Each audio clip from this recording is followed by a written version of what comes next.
যশোরের ঝিকরগাছা উপজেলার গদখালি এলাকায় অভিযান চালিয়ে ১৩টি স্বর্ণের বারসহ এক ব্যক্তিকে আটক করেছে বিজিবি। উদ্ধারকৃত স্বর্ণের আনুমানিক মূল্য ২,৪৬,৪৬,৭৫০ টাকা।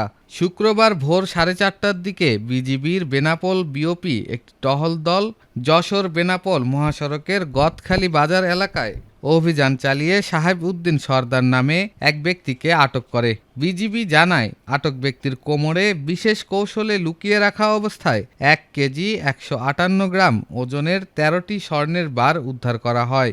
এ সময় একটি মোটরসাইকেল ও একটি মোবাইল ফোনও জব্দ করা হয়।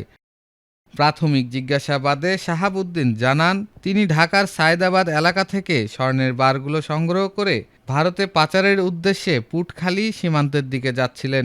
আটক শাহাবুদ্দিন সরদার যশোর জেলার বেনাপোল এলাকার বালুন্ডা গ্রামের বাসিন্দা। বিজিবির তথ্যমতে উদ্ধারকৃত স্বর্ণের মূল্য ২,২১,৪৬,৭৫০ টাকা, মোটরসাইকেলের মূল্য ১,০৫,০০০ টাকা এবং মোবাইল ফোনের মূল্য ১৪০০ টাকা। সব মিলিয়ে জব্দকৃত মালামালের মোট মূল্য ২,২২,৫৩,১৫০ টাকা। আটক ব্যক্তির বিরুদ্ধে মামলা দায়ের করে তাকে ঝিকরগাছা থানায় হস্তান্তর করা হয়েছে।